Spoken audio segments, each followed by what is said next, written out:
Hey guys, having fun at Koch and Colin? Yeah. Have any of you been before? Yeah. No, first time. Yeah, it's the first time. Awesome. Are you going to see any panels? Like yourselves? If we can. Yeah. We're like swamped today. It's crazy, but it's a good thing. Yeah. Oh, very good. So, how are you guys dealing with this season so far? Because we've had like blood rain and food shortages and typical crazy. And now Barbie's falling down some hole. All that. Yeah. It's been good, you know. It's interesting. Definitely in the next upcoming episodes, you're gonna get a very different perspective on things, and you know, if hypothetically a person gets outside of the dome, what is kind of going on, you know, outside a little bit, and what could they potentially Because they could be quarantined, really, if they got out sometimes. It's like, well, you've all been trapped under the dome. Keep that. Domatitis. Exactly. How much do you know about what the end game is? The end?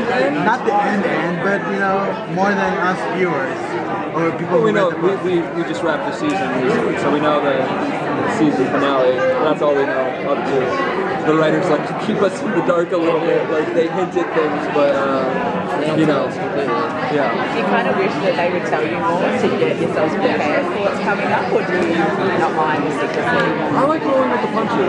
I think it's good. I don't know how you guys. Depends. I go back and forth. Sometimes, sometimes depends on how secure I'm feeling in what I'm doing. You know what I mean? Sometimes you like to know more. You feel like that can give you some ground, and other times it's perfectly, you know, fine to take it as a compliment. Do you think, like with a show like Under the Dome, where you really don't know what's going to happen, that kind of helps you with your character and like creatively? Yeah. Good place to start. Junior's definitely been one of the most fascinating characters, I think, on the show. Just from where he started to where he is now. What has that whole experience kind of been like, going from really hated at first, like by the viewers, to knowing there's more to him and getting to, you know, peel back all those layers? Well, I feel like I'm passing off the reins to several characters this season. But it was really interesting. It was kind of this,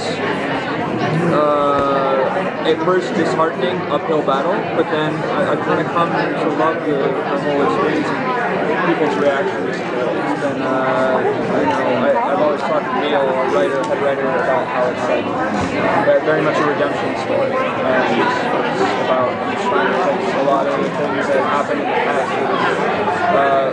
Family has done.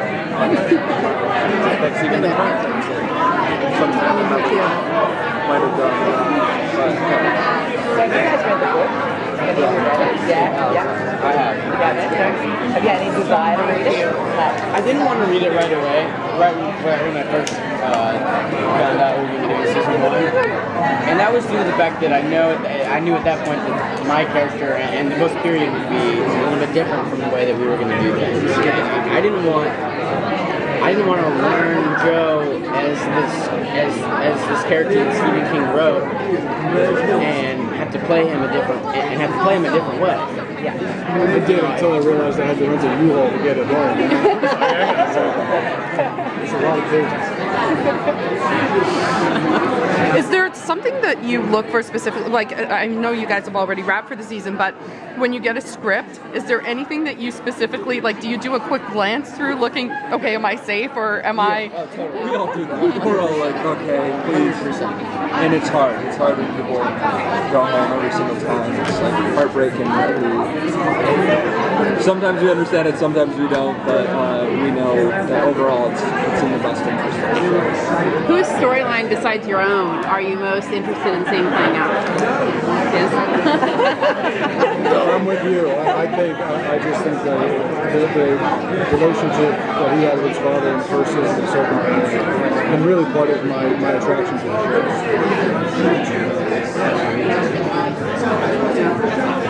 What's it like coming into a series that's so steeped in like mystery and mythology in a second season? Like, how much prep did you have to do coming into it? Well, it wasn't a lot of opportunity to prep, so that lends itself to insecurity in a sense, and that's in some respects the nature of episodic television. You just kind of start, you know what I mean? And then shit starts happening, and you go, oh, okay, and then these puzzle pieces emerge, and you start to piece them together, and suddenly you have kind of a foundation of understanding of it. So it's exciting. It's it's nerving, but I landed in a good group of people with this one, so I felt welcome from the start. That's You're all right. Yeah, they were cool. Cool as well. Okay, thank you so Thanks much. a lot.